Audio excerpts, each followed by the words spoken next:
서울의 동서를 가로지르는 민족의 젖줄 한강.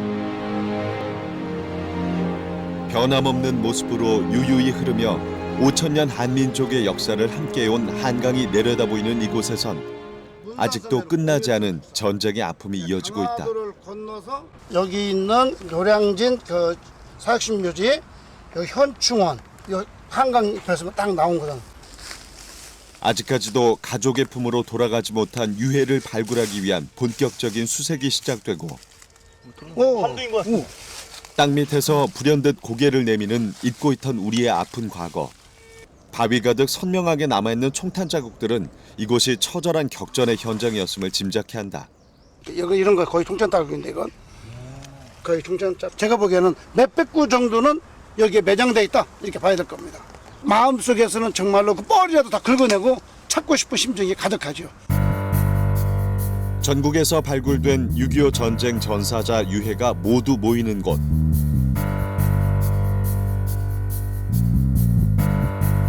잊고 있던 전쟁의 흔적을 고스란히 만날 수 있는 이곳에서 조금은 특별한 주인공을 만날 수 있다.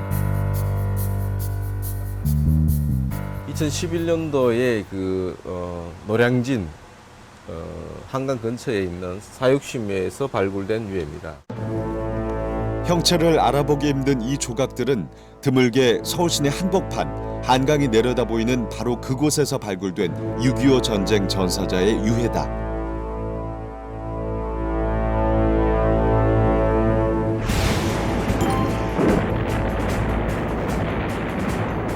(1950년 6월 25일) 한반도에 전쟁의 폭풍이 몰아쳤다. 저쪽 천호동 쪽에서부터 강둑에 전부 대포를 쏘는데 저녁이면 불바다야. 펑펑.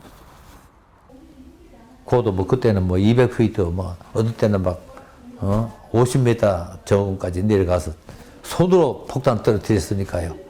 한강선 방어는 대한민국을 구했고 국군을 제기시켰습니다. 한강을 사수하라. 조국의 운명을 건 6일간의 사투.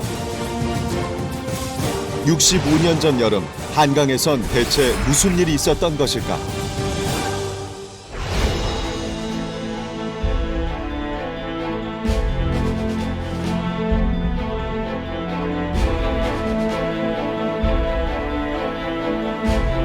(1950년 6월 25일) 새벽 기습적으로 공격을 시작한 북한군은 파죽지세로 남하하기 시작했습니다. 그리고 단 3일 만에 남한의 심장부인 서울의 주인이 바뀌고 말았습니다. 태극기가 내려가고 인공기가 개양된 중앙청은 북한군 사령부가 됐고 도심 한복판엔 북한군 전차가 활보하기 시작했습니다. 그러나 북한군이 갑자기 한강에서 진격을 멈췄습니다. 북한군이 서울을 완전히 점령한 것은 6월 28일 오전. 그리고 그들이 한강을 건너 다시 본격적인 남진을 이어간 것은 엿새 만인 7월 4일. 바로 이 6일은 대한민국의 운명을 바꿔놓게 되는데요. 1950년 6월 한강에선 대체 무슨 일이 있었던 것일까요?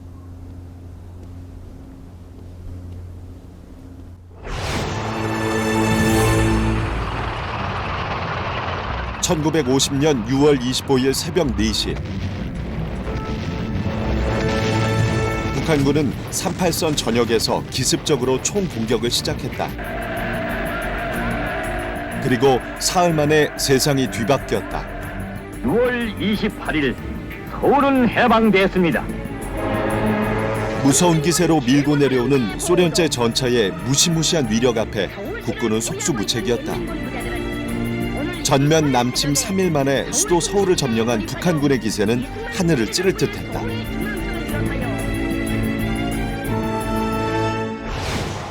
그런데 파죽지세의 북한군을 막아선 것은 바로 한강이었다. 한강 이남에 방어선을 구축한 국군의 목숨을 건 사투가 시작된 것이다. 65년 전 대한민국의 운명을 바꾼 격전의 현장. 한강을 마주한 이곳에도 그날의 기억이 생생하게 남아있다. 조국을 위해 전쟁의 포화 속으로 뛰어들었던 용사들이 역사의 현장에 함께 모였다. 형님!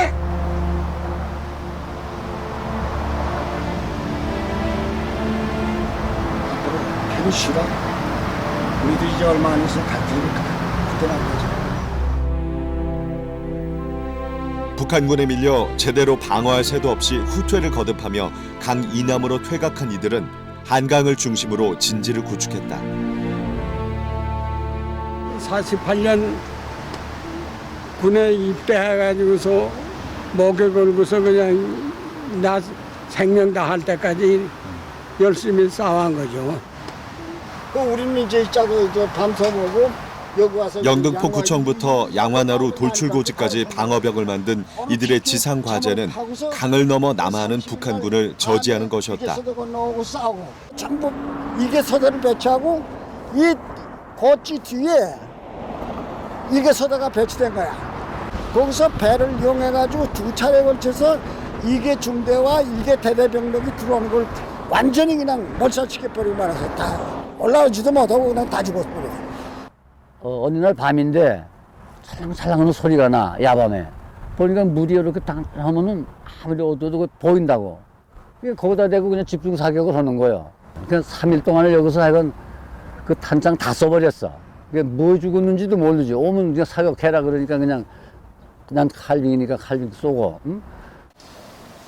6월 28일 북한군의 서울 점령 이후 무려 일주일 가까이 한강을 지킨 백골부대 용사들.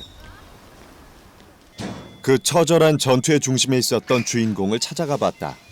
안녕하세요. 예, 들어오셔요. 서리빨 치는 기세로 300여 명의 중대원을 이끌던 패기 넘치던 중대장은 이제 아들의 부축을 받아야만 하는 구순의 노병이 됐다. 그냥 눈물이 나와요. 제가 3년 동안 세배도 못 왔어요. 제가 아프니까. 살아있던 분은 전쟁의 포화 속에 떠나간 전우들 생각이 더욱 간절해지는 순간 가슴이 먹먹해진다. 65년의 세월이 지났건만 그날의 기억은 바로 어제처럼 생생하다. 민군 100건이 오는 걸 갖다가 그것도 100m 가까이 접근했을 때 배로 쏘아지 그 전에는 탄약을 쏘아서는 안 된다. 이래가지고 100건 가까이 왔을 때에 쏘아가지고 배를 6,000척이나 하고. 당시의 상황은 김상덕 중대장이 직접 쓴 참전 수기에서 자세하게 확인할 수 있었다.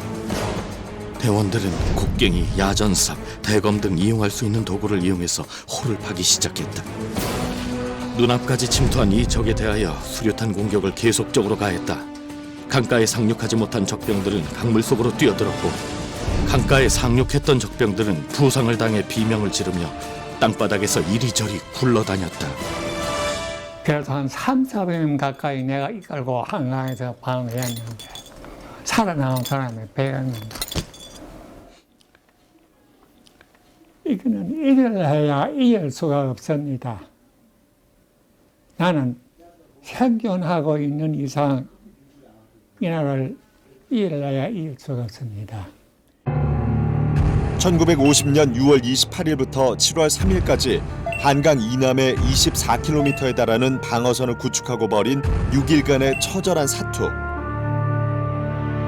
이것이 바로 한강선 방어 전투다. 이는 북한군이 미처 예상하지 못한 것이었다. 그리고 이로 인해 속전속결로 남한을 점령하려던 북한군의 남침 계획은 차질을 빚기 시작한다. 북한이 가장 중시한 것이 서울 부근에서 국군 주력을 갖다가 포위 섬멸한다라고 하는 개념이죠. 이 지도에서 확인할 수가 있지만은 전면에 3개 사단을 투입을 해서 압박을 하고 좌우에서 이 포위를 하게 되어 있습니다. 전체적으로는 22일 내지 7일 안에 남한 전체를 석권할 수 있다라고 계획도상에 명시가 되어 있습니다. 전쟁 직전 만들어진 북한의 남침 작전도 이에 따르면 1차 목표는 서울, 수원, 원주, 삼척 그 이후에는 세 방향으로 나뉘어서 한반도 남단을 완전히 점령한다는 것이다. 여기엔 미국이 개입하기 전에 전쟁을 끝내려 했던 북한의 의도가 담겨 있다. 미국은 우리 이제 국군의 당시 상황을 이제 미 군사 고문단은 잘 알고 있었단 말이죠. 그래서 당시 이제 미군이 그 지상군이 이제 들어올 그런 이제 그 상황이었는데 그렇게 되면은 한 3일 정도는 한강선에서 우리 국군이 좀 지탱을 좀 해줘야 된다. 최소한 3일만 이제 버텨줘라. 그러면은 우리 미군이 이제 들어올 수 있는 발판을 이제 제공할 수 있다.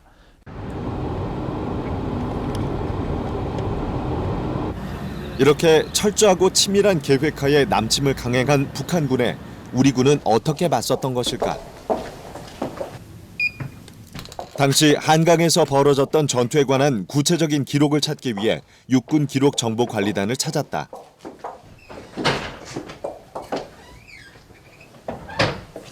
대한민국 육군과 관련한 모든 자료를 보관하고 있는 이곳에서 한강선 방어 전투에 대한 기록을 찾을 수 있을까? 육군 기록 정보단의 서고 한쪽을 가득 메우고 있는 전투 상보. 전투별로 분류된 전투 상보에는 그동안 대한민국에서 벌어진 각종 전투에 대한 기록들이 세세하게 담겨 있다. 전투 상보에는 일단 적 상황, 그다음 아군 상황, 그리고 이제 전투 기록들에 대한 세부 내용, 그리고 전투에 대한 성과 분석 이런 것들이 기술되어 있습니다. 그 수많은 자료들 속에서 찾아낸 6.25 전쟁 당시의 전투 상보. 이를 통해 부대의 이동 경로부터 전술에 이르기까지 구체적인 사항을 확인할 수 있었다. 한강선 방어 전투에 참전했던 부대들 중 수도사단의 전투 상보. 여기엔 6월 29일부터 7월 2일 사이에 한강을 중심으로 벌어졌던 상황들이 기록돼 있다. 그런데 여기에 주목할 만한 점이 있다. 바로 유난히 자주 등장하는 여의도라는 지명. 기록이 남아있는 나흘 동안 단 하루도 빠짐없이 대규모의 교전이 벌어졌음을 확인할 수 있다. 당시 여의도 비행장은 하루에도 5, 6차례 주인이 바뀔 정도로 아주 치열한 격전장이었습니다. 당시 여의도에선 왜 그토록 치열한 격전이 벌어진 것일까? 지금은 이렇게 아주 아스팔트가 이렇게 연하게 빌딩이 들어서 있지만 허벌판이야. 이게 전부 백사장 아니면 팔지로. 여기 도로도 없었고 다 도로도 없지. 도로가 어디 있어. 22살에 6.25 전쟁에 참전했던 김구현 할아버지는 그 불타는 격전의 현장을 기억하고 있었다. 여긴 말로서 표현할 수가 없어. 그래서 불바다야. 난 그 불바다가 서로 죽이고 싸우는 그 살기장이야. 여기서 우리가 여기서 밀려나면 안 되니까. 또 그 밀어내고 이럴 적엔 아군이 움직이는 걸 봐가지고 못 움직이게 하기 위해서 그냥 북에서는 그냥 포로 그냥 여기서 그냥 몇백 발씩 그냥 집중 사격을 하는 거야. 또 다른 자료에는 여의도를 둘러싼 좀 더 상세한 기록이 남아있다. 바로 여의도 비행장 탈환 작전. 명령은 11중대장 김광해에게 내려졌다. 북한군의 수중에 들어간 여의도 비행장을 다시 탈환하는 막중한 임무를 부여받은 김광해. 그는 과연 누구일까? 육군 본부에 보관돼 있는 장교 기록표를 통해 제8연대 3대대 11중대장 김광해 대위의 존재를 확인할 수 있었다. 그때 이제 당시 8년대장이 이제 서정철 중령이었거든요. 그래서 서정철 중령이 이제 3대장에게 임무를 줍니다. 여의도를 확보를 해라. 그래서 이제 그 임무를 당시 이제 그 3대 대장은 11중대장이었던 김광해 대위에게 부여를 하게 된 거죠. 그래서 김광해 대위가 그 여의도로 이제 들어가 가지고 북한군을 기습 공격을 해서 그걸 확보를 하게 됩니다. 명령을 받은 김광해 대위는 중대원들을 이끌고 여의도 비행장으로 향한다. 군인도 무기도 부족했던 국군. 그러나 죽음을 무릅쓴 격전 끝에 마침내 비행장을 점령하고 북한군을 몰아내는 데 성공한다. 안녕하세요. 네, 안녕하십니까. 고맙습니다. 그런데 왜 하필 여의도 비행장이었을까? 의문을 풀기 위해 1950년대 여의도의 모습을 확인할 수 있는 국방지형정보단을 찾았다. 54년도. 가장 먼저 눈에 띄는 것은 지금은 한강대교로 불리는 한강인도교. 끊어진 다리의 모습이 선명하게 보인다. 또한 1950년대에 촬영된 항공사진 속에서 지금과는 다른 한강 주변의 지형을 확인할 수 있었다. 1950년대 사진다 보니 이 보시는 지도 여의도 지역은 전체적으로는 공항을 제외하고는 지금 아무것도 없습니다. 현재. 지금과는 달리 넓은 모래밭이 자리 잡고 있던 여의도를 북한군이 차지하게 될 경우 강을 건너지 않고도 영등포를 통해 한강 이남으로 바로 진출할 수 있었던 것이다. 이런 천혜의 거점을 빼앗긴 북한군은 엄청난 집중 포격을 퍼붓기 시작하고 비행장 탈환에 성공했던 우리 군은 위기를 맞게 된다. 기록에 따르면 적의 포격을 견디다 못한 김광해 대위가 비행장 경납고로 대원들을 대피시킨다. 그러나 그곳에도 맹렬한 포격이 가해져 경납고가 화염에 휩싸였으며 결국 김광해 대위를 비롯한 수많은 장병들은 전사하고 말았다는 것이다. 만약에 북한군의 주력이 여의도를 점령을 한다면은 영등포로 쉽게 건너올 수가 있기 때문에 여의도에 대해서 점령한 적에 대해서 2번씩이나 반격 작전을 통해서 탈환하려고 노력을 했습니다. 물론 이때 그 반격에 가담한 국군 장병들은 북한군의 이 화포에 의해 가지고 이제 전사한 분들이 굉장히 많죠.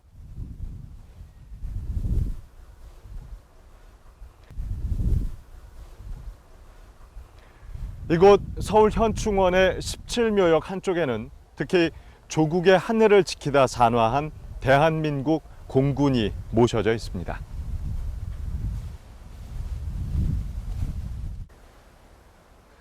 (1950년 6월 30일) 서울 상공에서 전사한 공군 소위 이경복과 공군 소위 백성음의 묘비가 바라보고 있는 곳은 바로 한강 북쪽입니다. 이들이 산화한 서울 상공을 바라볼 수 있는 곳에 묘역을 마련했다고 합니다. 6.25 전쟁 발발 당시 대한민국 공군은 단 한 대의 전투기도 보유하고 있지 못했습니다. 연락이나 지휘관 수송 임무를 수행하는 연락기 12대와 훈련기 10대가 우리 공군의 전부였던 것입니다.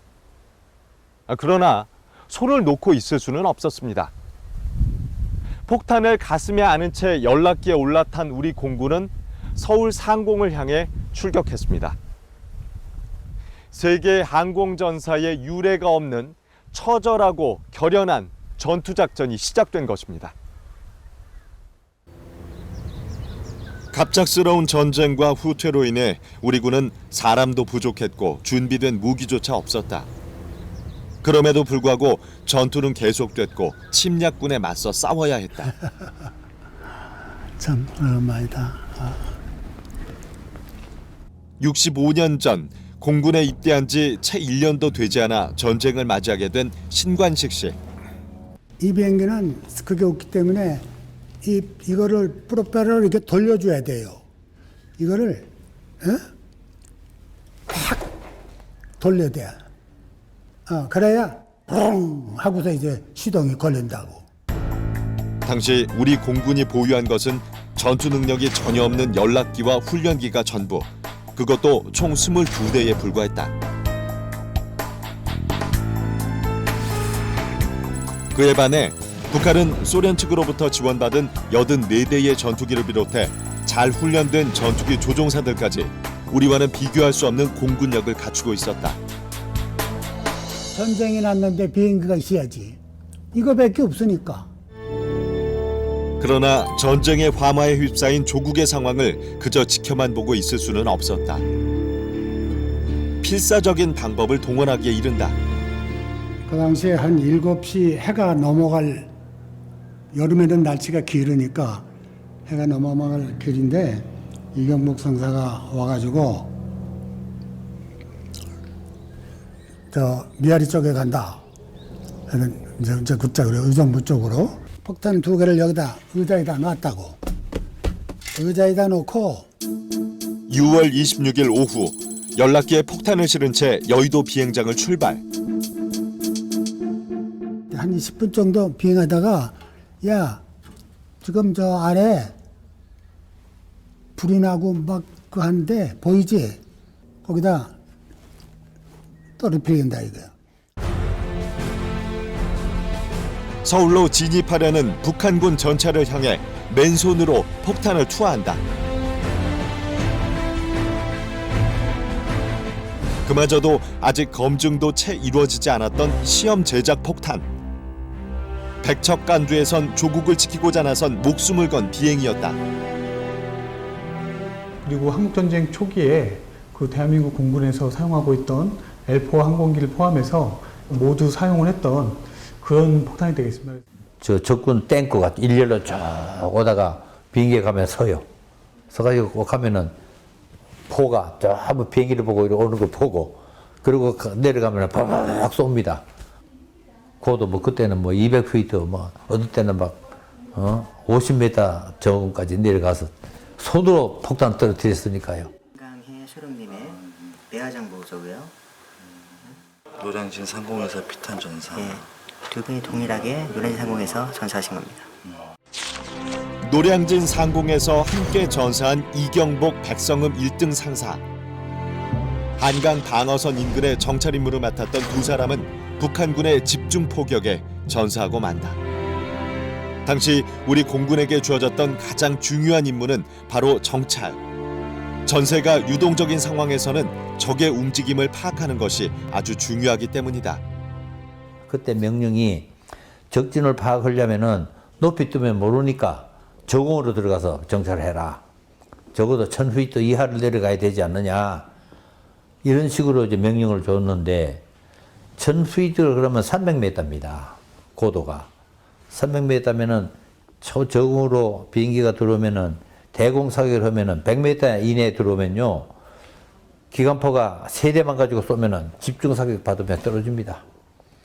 근데 1000피트 이하를 떠라고 명령을 했기 때문에 죽을 각오를 하고 들어간 거예요.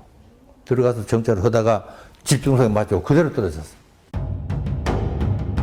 그런데 6.25 전쟁 초기 이렇게 연락기와 훈련기만으로 지탱하던 우리 공군에 일대 전환이 일어난다. 7월 3일 전투 요보에 새로운 항공기가 등장한 것이다. 바로 F-51. F-51의 도입은 우리 공군에 있어서는 대단히 획기적인 사건입니다. 최초의 이제 전투기를 확보하는 사건이었고요. 6.25 전쟁을 수행하는 데 있어가지고 우리 공군이 작전다운 작전, 또 전투 임무다운 전투 임무에 실질적으로 크게 기여할 수 있는 여지가 F-51이 인수되면서 열린 거죠. 그 인솔단을 지휘했던 게 이제 이근석 대령입니다. 1949년 대한민국 공군 창설 주역 중 한 명인 이근석 당시 대령. 뛰어난 공군 조종사이자 공군 비행단 단장이었던 이근석 대령은 6.25 전쟁 발발 다음 날인 6월 26일 대한민국 공군 최초 전투기 인수를 위해 일본 이타츠케 기지로 향한다. 그리고 엿새 만인 7월 2일 10대의 F-51 전투기를 이끌고 드디어 고국 땅을 밟는다. 공군기지로 도착을 했는데 바로 뭐 비행훈련을 하지는 못했어요. 뭐 항공기들이 정비 상태에도 있었고 또 악천후도 있었기 때문에 훈련을 제대로 못하다가 그렇다고 해가지고 뭐 지금 전황이 다급하게 돌아가는데 한가하게 기다리면서 훈련을 받을 수는 없는 상황이었기 때문에. 전투기 인수를 위해 특별히 선발된 10명의 조종사. 당장 훈련을 받을 수 없는 암담한 상황 속에 조국의 전황은 하루가 다르게 다급해지고 있었다. 결국 이근석 대령은 결단을 내린다. 30분가량의 아주 짧은 비행 훈련을 마치자마자 곧바로 귀국길에 오른 것이다. 그리고 한국에 도착한 바로 다음 날인 7월 3일. 휴식의 시간도 없이 서울 상공을 향해 바로 추격에 나선다.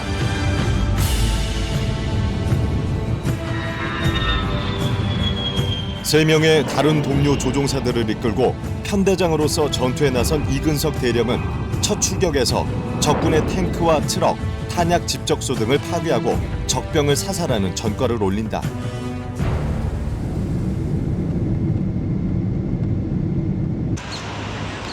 대한민국 공군사에 획기적인 전기를 마련한 이근석 대령은 어떤 사람일까? 그의 가족을 만나기 위해 미국 뉴저지로 향했다. 안녕하세요. 선생님. 네네, 반갑습니다. 고맙습니다. 이근석 대령의 아내인 김숙자 씨. 언제나 당당하고 유쾌했던 남편과의 추억은 60년이 훌쩍 지난 지금도 영화 장면처럼 생생하다.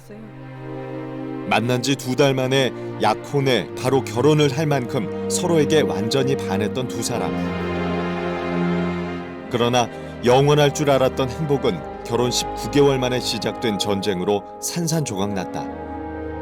일요일 날 아침에 불안한 비상이 걸려와가지고 불안한 얼굴로 나간 거의 마지막이지.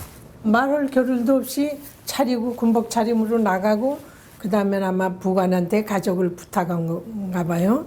그러니까 부관이 와서 이제 서울로만 광화문 그 신우님 댁에다가 우리 딸하고 기저귀 가방만 가지고 우유하고 가지고 챙기고 몸만 나왔어요. 그때는 벌써 백날 유복자를 뵀을 때예요. 일본에서 F-51 전투기를 가져온 지 이틀째. 동료 조종사들과 함께 또다시 서울 쪽을 향해 출격에 나섰던 이근석 대령은 북한군 탱크 2대를 격파했으나 뒤이은 적군의 집중 포격에 의해 전사하고 말았다. 6.25 전쟁이 시작된 지 열흘째 7월 4일의 일이었다. 그러니까 통곡이 나온 거죠. 통곡. 진짜 이제 조금 불길하고 그렇지만 그 내려가는 도중에 그 시체가 폭발돼서 이제 탄 시체가 이 옆에 다 탄 것이 남대문에서부터 쭉 그 본부까지 걸어갈 때 그걸 보면서 헤치면서 걸어간 거예요. 열악한 상황 속에서도 조국을 지키겠다는 일념 하나로 목숨을 건 출격을 감행한 우리 공군. 그 하늘길을 따라 또 하나의 희망이 날아들었다. 메가더가 한강 방어선을 시찰하기 위해 급히 한반도로 날아온 것이다. 1950년 6월 29일 수원 비행장에 도착한 메가더 사령관은 직접 전황을 확인하고 작전 회의를 진행한다. 안녕하세요. 그런데 최근 메가더의 이 전선 시찰과 관련한 중요한 자료가 공개됐다. 이동 경로가 표시된 비행 지도는 물론 항법사 기록, 기상 예보 등으로 구성된 당시 비행 기록이다. 이 기록들은 그동안 메가더 사령관의 방문 뒤에 숨어있던 새로운 사실을 알게 해준다. 그러니까 일본 전국, 한반도 전체가 엄청나게 구름만 끼고 비가 많이 온 그런 사안의 기약도고 거기에 따르는 비행 계획의 일부분을 여기 표시한 거예요. 고생스러운 비행을 했다 이거예요. 이런 현재 기준으로 봐서는 지금 이런 상황에서 비행하려면 아마 10명 중에 9명은 비행 못합니다고 했을 거예요. 한강 방어선을 직접 확인하기 위한 메가더 사령관의 행로는 생각보다 순탄치 않았다. 결과적으로 볼 때는 상당히 무리한 비행을 강행을 했다. 그러나 그것은 메가더 장군으로서는 지체할 수 없는 긴박한 그런 상황을 봐가지고 그렇게 강행했다고 봐야만 된다 이거죠. 여러 악조건에도 불구하고 전선 시찰을 강행한 메가더는 한국전과 관련한 중대한 결정을 내리게 된다. 그리고 그 역사적인 현장에 메가더와 함께한 또 다른 주인공이 있었다. 바로 미국 일간지인 뉴욕 헤럴드 트리뷴의 기자 마거리트 히긴스. 6.25 전쟁 발발 이틀 뒤인 6월 27일 그녀는 전쟁의 포성이 울려 퍼지는 김포 비행장에 도착한다. 제2차 세계대전과 6.25 전쟁, 베트남 전쟁을 취재한 세계적인 종군 기자인 히긴스는 그렇게 전쟁의 포화 속으로 뛰어든 것이다. 미국 뉴욕 공공도서관. 메가더의 한강 방어선 시찰을 취재한 히긴스는 당시 상황을 어떻게 보도했을까? 메가더의 전선 시찰로 공황 상태가 종료됐고 방어가 강화됐다는 6월 29일자 보도. 메가더 장군의 수원 방문 소식은 순식간에 한국군에게 전달됐다. 이는 미국이 가능한 모든 지원을 하겠다는 것을 보여주는 사건이었다. 시찰을 마친 메가더는 일본으로 향했고 히긴스에게 동승을 권유했다. 그녀는 비행기에서 한국전의 전황을 바꾸게 될 메가더의 작전 계획을 단독 취재할 수 있었다. 히긴스가 취재한 메가더의 계획은 무엇일까? 미군 2개 사단만 준다면 한국을 지킬 수 있다. 트루먼 대통령에게 사단 규모의 미군 파병을 요청하겠다. 6월 30일 메가더가 미 합동참모본부에 보낸 전선 시찰 보고서에는 초기에 반격을 가할 수 있는 미 지상군 2개 사단의 병력을 요청하는 내용이 담겨 있다. 만약 그때 메가더 장군이 한국 상황을 이제 알기 위해서 오려고 했을 때 한강 방어선이 만약에 지탱되지 않았더라고는 그런 이제 기회를 얻을 수 없을 것이고, 그렇게 됐다고는 전쟁은 북한군의 의도대로 한 달 만에 끝냈을 가능성이 굉장히 농후했던 그런 상황이었죠. 다음 날인 7월 1일 일본에 주둔 중이던 미 24사단 스미스 특수부대가 부산에 도착했다. 전세 역전의 희망이 퍼져나가기 시작했다. 히긴스에 대한 자료를 다수 보관하고 있는 시러큐스 대학 연구센터를 찾았다. 그녀는 개전 초기부터 약 8개월 동안 6.25 전쟁을 집중 보도했다. 마거리트 히긴스의 신문 기사를 통해 한국 전쟁의 실상이 전 세계로 다전됐다. 6.25 전쟁이 벌어진 3년 동안 취재한 것으로 알려진 종군 기자는 약 270명. 그 가운데 여성 종군 기자는 히긴스가 거의 유일했다. 특히 히긴스의 War in Korea, 즉 한국 전쟁은 6.25 전쟁에 관한 최초의 단행본이다. 이 책에는 그녀가 목격한 전쟁 당시 정황이 상세히 기록돼 있다. 메가더의 보좌관들은 조수간만의 차가 심하기 때문에 인천 상륙이 사실상 불가능하다고 보고했다.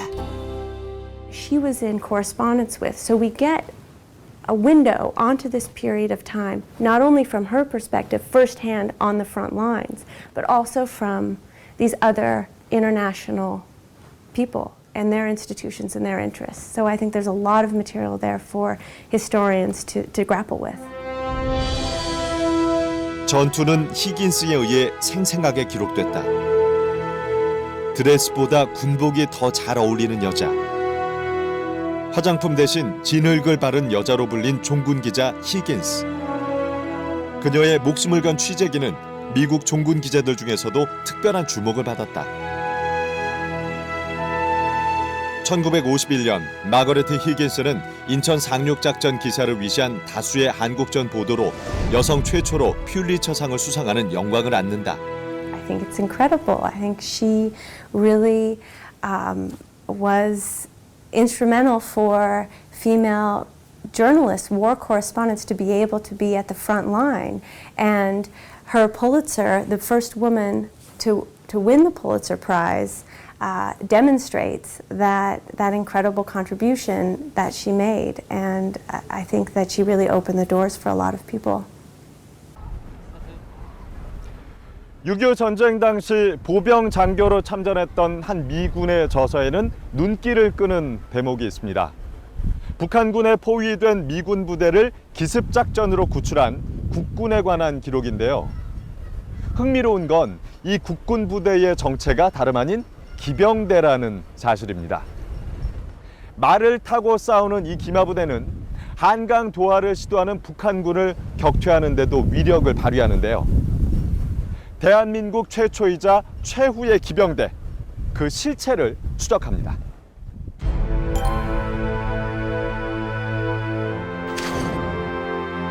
북한군이 미군 포병 중대진지를 포위하였다. 대한민국 기병들이 서쪽에서 적의 대열 속에 뛰어든 틈을 타 중대는 질서 있게 빠져나갔다. 신출 귀몰한 기마부대의 정체를 쫓아 도착한 곳은 수도기계화 보병사단 번개부대. 그런데 전차와 장갑차를 주력으로 삼는 기갑부대엔 어울리지 않는 독특한 물건들이 눈길을 끈다. 승마 부추부터 말 안장에 이르기까지 이 모든 것은 이 부대의 모체인 독립기갑연대 초대 기갑연대장 이용문 장군의 유품이다.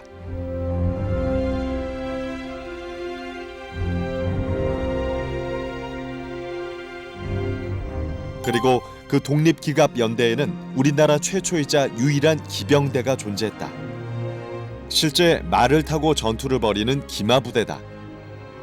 장갑 대대와 기병 대대가 있었고 신속한 공격력과 신속한 기동성을 바탕으로 정찰대와 습격대 임무 그리고 아군 지역으로 신속하게 지원해 갈 수 있는 기동성을 갖춘 부대였습니다.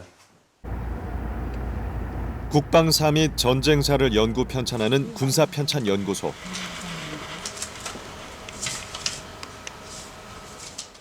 이곳에서 6.25 전쟁 당시 특히 신사리, 즉 요즘의 신사동 쪽에 거점을 둔 채 한강선 방어 전투에 실제 참전에 활약한 기병대대에 관한 기록을 확인할 수 있었다. 당시 북한군은 주로 나룻배나 뗏목을 이용해 도하를 시도했다. 이에 기병대대는 말을 이용한 빠른 기동성으로 강변에 배를 대려는 북한군들을 격퇴시켰다는 것이다.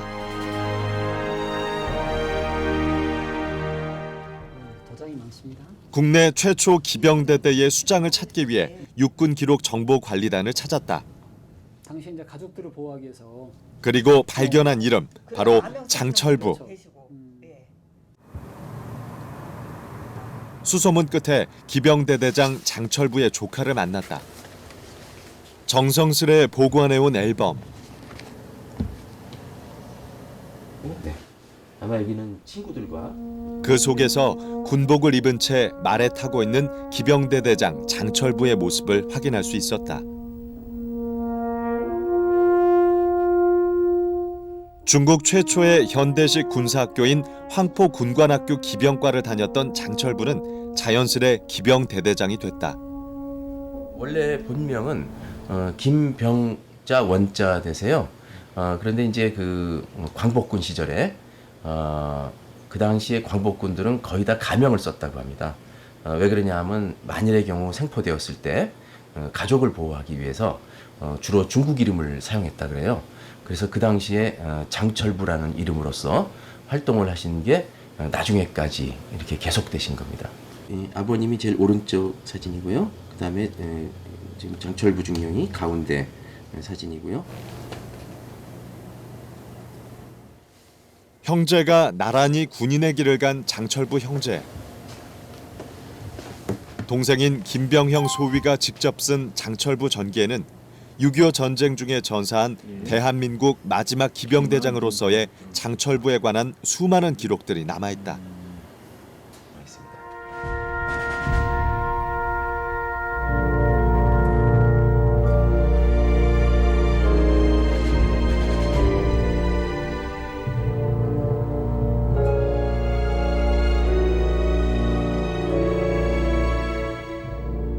기습을 받고 거기서 이제 교전을 하다가 마지막에 그 부관이 사살되고 그리고 이제 그 장철부 중령도 그 허리와 팔에 관통상을 맞고 나머지 그 다 보고를 제대로 하고 나머지 부대원을 잘 리드를 해달라 하고 이제 본인은 거기서 자결을 택했다고 들었습니다. 65년의 세월은 모든 것을 바꿔놓았다. 기억을 더듬어 옛 사령부터를 찾았건만 아무런 흔적도 남지 않은 풍경에 노병은 가슴이 먹먹해진다. 예전에는 이런 높은 집이 하나도 없었고 이 주위에도 초가집들이 뜸뜸 있었고 나도 와서 이걸 보니까 기가 막히게 안을 한번 들여다봤으면 좋을 텐데 볼 수가 없어요. 한강선 방어 전투의 총사령부였던 시흥지구 전투사령부는 당시 시흥 보병학교 건물에 자리를 잡았었다. 지금 상황이 적이 들어와서 지금 일단 방어를 하고 있는 그 전투사령관으로서의 이품 참 당당하고 아무런 흔들림 없이 이렇게 전투 지휘를 하는 것을 제가 직접 봤습니다. 풍전등화의 위기에 빠진 대한민국의 미래를 좌우하는 총책임을 맡은 김홍일 사령관. 그는 우선 북한군의 전투력에 밀려 퇴각하는 나고병들을 수습하고 재정비하는 데 온 힘을 쏟았다. 또한 급박한 상황에서 혼성사단이라는 임시 편제로 전투에 임한다. 이런 김홍일 사령관이 가장 중점을 두었던 것은 혼성 제7사단을 배치한 노량진 지역. 북한군이 파괴된 한강 철교를 복구하지 못하도록 저지하는 데 화력을 집중했다.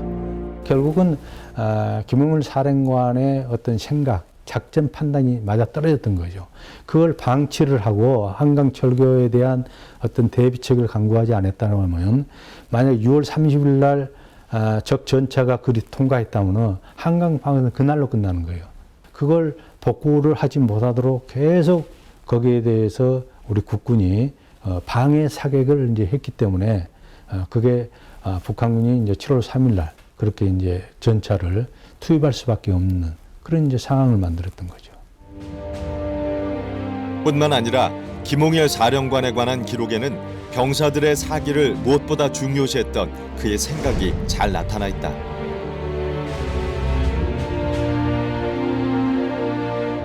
그런가 하면 일제시대 독립운동가로 활동했던 그는 윤봉길 의사의 의거에 사용된 도시락 폭탄을 만든 주인공이기도 하다. 김홍일 사령관의 아들을 만나기 위해 미국 코네티컷으로 향했다. 나라를 위해 평생을 바친 아버지는 가족들과 많은 시간을 함께하진 못했지만 커다란 기둥과도 같은 존재였다. 대학교 1학년, 2학년 가운데 그냥 여름에 돌아갔어요. 아무 사람하고 상대해도 리스펙트 중요한다. 그러니까 아래 사람, 위에 사람 상관없고 그거 한 가지. 돈 그런 거 뭐 탐의하지 마라. 적당히 그냥 먹고 살 수 있으면 된다. 그 두 가지 정말 아주 훈련 단단히 그냥 기가 나요. Of the American Embassy in Seoul. 1950년 당시 미 대사관의 1등 서기관이었던 해럴드 노블이 6.25 전쟁 초기 3개월에 관해 세밀하게 기록한 이 책에는 아버지 김홍일에 대한 기록이 남아있다. 육군사관학교 교장 김홍일 소장이 자기 책임 아래 부서진 군대를 재편성하고 있었다. 김 장군은 미소로 그어지는 잔주름과 반백의 머리칼로 인해 어디서나 눈에 띄었다. 결과는 아버지 얘기는 그래야. 그래서 내 전략, 오케이. 한 30명, 60명 모이면 오케이. 이거도 분대장, 오케이. 임시로 그냥 다시 그냥 걸어서 이제 북서로 올라가는 거야.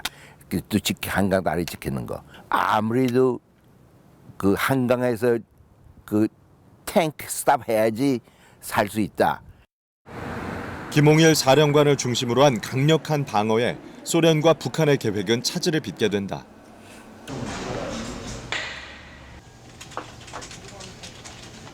미국 우드로 윌슨 센터에서 찾은 자료에서는 이에 대한 소련과 북한의 반응을 확인할 수 있다.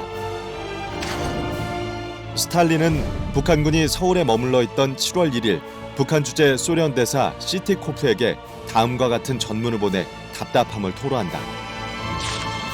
김일성은 북한군이 낙동강 방어선을 뚫지 못한 원인 중 하나로 서울을 점령 후 강을 건너는 데 시간을 지체했다는 점을 꼽고 있다.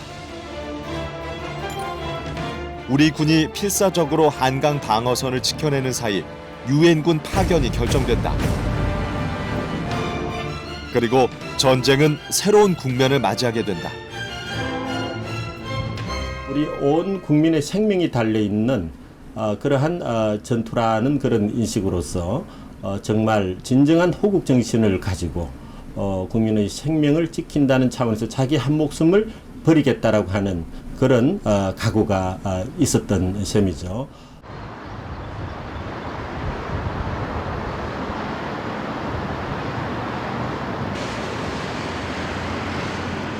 대한민국의 운명을 바꾸고 오늘의 대한민국을 잇게 한 6일간의 전투. 이 격전의 장에서 목숨까지 버리며 조국을 위해 헌신한 호국선열의 뜻을 기억하고 기리기 위한 마흔들이 모이고 있다. 지역에다가 했으면 좋겠다. 여기 노들 나루라고 얘기를 하더라고요. 그래서 그 한강 광화선 전투를 기념하는 그런 조형물하고 그다음에 그때 당시에 참전했던 분들의 참전자, 그다음에 전사하신 분들, 이분들의 명비도 이렇게 만들어 놓고, 그리고 또 이 한강 방어선 전투를 지휘했던 분이 김홍일 장군이신데, 김홍일 장군에 대한 그런 공적부도 여기다 세우고, 그래서 시민들이 왔다 갔다 하면서 이렇게 추모하고 볼 수 있는 그런 추모 공원을 이렇게 좀 조성을 하려고 지금 하고 있습니다. 오로지 조국을 지키겠다는 일념 하나로 목숨을 걸고 싸운 이름 없는 영웅들. 사방이 전쟁의 포화로 뒤덮였던 그날도 65년이 지난 오늘도 한강은 여전히 흐르고 있다. 그리고 이곳 한강에는 6일간의 기적을 만들어낸 숨은 영웅들이 있었다.